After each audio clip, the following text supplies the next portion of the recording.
Hello，大家好，歡迎嚟到我嘅 YouTube channel。咁今日咧，我想同大家分享一個新嘅 topic 嘅。咁今次咧，我就唔係特定咁樣去介紹某一隻盒子啦，咁而係咧，我會同大家講下，究竟我哋平時有咁多隻唔同款式嘅盒子，究竟我哋去點樣揀先至最好嘅？咁相信平時有留意開我哋影片嘅觀眾啦，咁都知道我哋其實有好多唔同品牌嘅盒子嘅。咁例如小雲啦、Cloud TV 啦、小寶啦、華美啦、紫米科技 SU7 啦等等嘅。咁有啲客人啦，咁可能就會過到嚟都問啦，點解我哋有咁多唔同品牌嘅盒子？咁到底我哋應該要點樣去揀呢？咁其實我通常啦，好多時都會同客人講，我會想了解咗你哋有啲咩要求先嘅，因為其實個個盒子咧都有佢哋嘅唔同嘅賣點嘅。咁到底點樣揀呢？咁其實係要睇下你想要啲乜嘢。咁我哋買電視盒子咧，第一樣需要考慮嘅咧就係穩定性。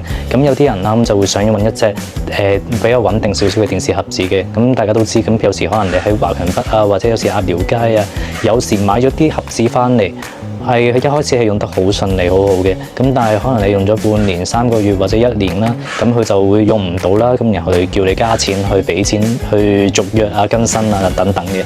咁而如果要講到話穩定可以用得好耐嘅咧，咁我個人通常就會比較推介小雲啦或者 EVPAC 嘅。咁始終呢兩個品牌啦，佢都已經係市場上好出名，而且好歷史悠久嘅。咁大概出咗可能7年8年左右啦。咁你話佢一個盒子可以用佢7年8年都仲係喺市場上面屹立不倒咧？咁其實佢都有佢嘅優勢之處嘅。咁而保養方面咧，咁 EVPAC 咧就支持12個月嘅保養嘅，咁而小雲盒子咧就18個月保養，咁就相對相差咗半年左右啦。但通常一般嚟講啦，其實要用超過2年咧，都應該唔係一個問題嚟嘅。咁我講到 EVPAC 同小雲咁好，咁其實係咪其他盒子都唔需要理咧？係咪其他盒子全部都唔好咧？咁又唔係嘅。咁因為其實我會覺得啦，其實唔同嘅電視盒子咧都有佢哋唔同嘅賣點嘅。咁譬如你唔知大家記唔記得華美啦？咁其實最初我哋拍華美嘅時候咧，佢最大嘅賣點係乜嘢啊？佢最大賣點咧就係佢可以電視睇又得，手機睇都得。咁代表出你就算拎咗出街啊，咁你都可以搭緊巴士嘅時候喺你嘅 Android 手機嗰度咧，咁就繼續睇你嘅直播啦，睇你嘅電影啦等等嘅。咁但係咧，咁隨住而家唔同嘅電視盒子品牌越出越多啦，咁其實已經有好多唔同嘅電視盒子一樣係支援呢一啲功能嘅。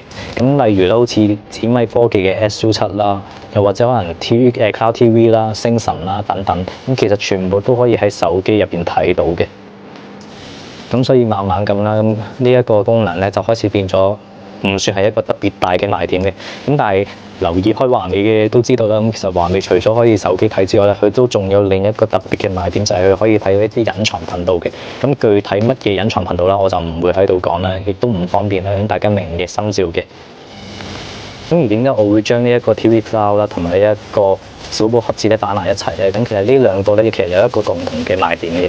咁其實好似華美啊、EVPAC 啊或者小雲盒子啊，咁其實所有大部分嘅國際版盒子啦，咁都係唔可以喺中國大陸使用嘅，即係你全世界去到邊都用得，但係大陸咧就唔用得嘅。如果唔係咧，拎咗大陸連咗大陸嘅網絡或者 WiFi 咧，咁就會鎖機。咁你就算拎咗翻香港咧，都依舊用唔到嘅。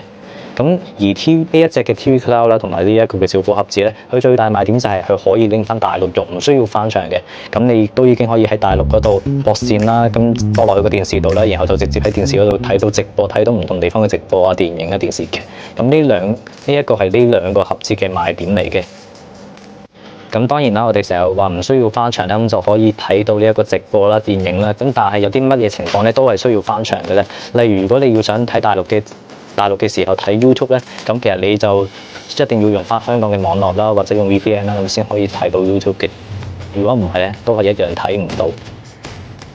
咁而如果講到呢兩個盒子都可以喺中國大陸使用嘅話咧，咁呢兩個具體嚟講又有啲乜嘢唔同嘅賣點咧？咁其實好似 TV Cloud 呢個咁樣啦，佢一個賣點之處咧就係佢支持2年嘅保養。咁係喺我依一度有賣記到喺市場上大部分嘅盒子裏邊咧都冇呢一個咁長嘅保養嘅。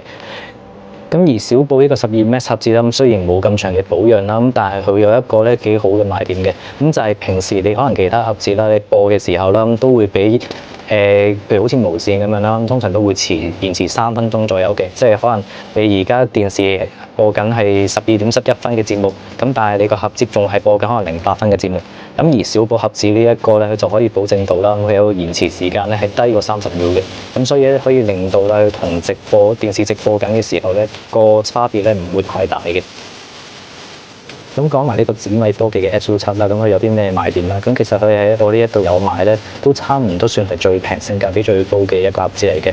咁佢只係賣980蚊啦，咁有啲地方可能再平少少啦。咁佢最大嘅賣點咧就係佢係用呢一個夢想後台嘅。咁夢想後台係代表啲咩咧？其實夢想就係喺台灣啦，咁銷量 No.1 嘅一個電視盒子嘅後台啦。咁所以佢個穩定性咧其實都相當之高嘅。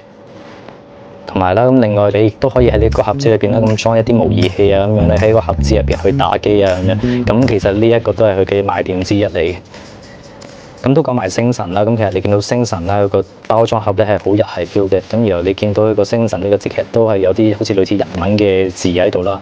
咁但係佢雖然係日系風格，其實佢都係 Made in China 嘅。咁基本上大部分嘅盒子都係 Made in China 嘅。咁佢最大嘅賣點啦，其實就係大部分嘅電視盒子咧，咁只係支持呢個 Android 可以睇到。咁但係星辰呢個咧就聲稱係 iPhone 都可以睇到嘅。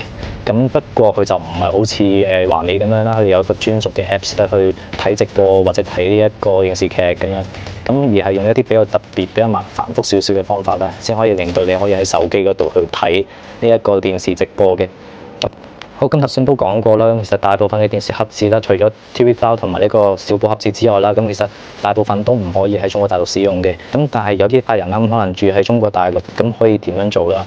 咁其實如果你喺中國大陸住嘅話咧，咁其實你亦都可以考慮咧加購呢一個叫做梅花嘅 VPN 嘅。咁其實佢就係一個翻牆嘅工具啦。咁主要係俾一啲住喺大陸嘅喺個大陸有屋企嘅客人啦。咁如果你翻到大陸啦，咁你就將你嘅網絡咧就駁落去呢一個梅花 VPN 咧，然後就 share 翻出嚟咧，咁咧就可以成功翻牆，咁就變咗可以喺大陸啦，咁都可以睇到 YouTube 啊，或者一啲香港嘅軟件啊。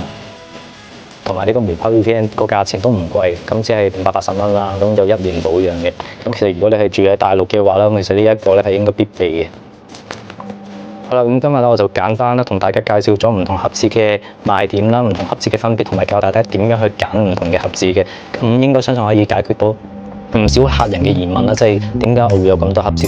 究竟唔同嘅盒子有啲咩分別？邊一隻盒子比較穩定啲，可以用得耐啲？邊一隻盒子有佢哋嘅獨特嘅賣點？咁其實我都已經基本上同大家講過啦。咁如果有興趣了解更加多啦，或者去想買電視盒子嘅話啦，咁其實喺描述裏邊咧，咁都有我嘅 WhatsApp 嘅電話號碼啦，咁大家可以去 WhatsApp 呢個電話號碼去了解同埋購買盒子嘅。咁今集嘅時間又差唔多啦，咁下次再同大家分享電視盒子嘅資訊。拜拜。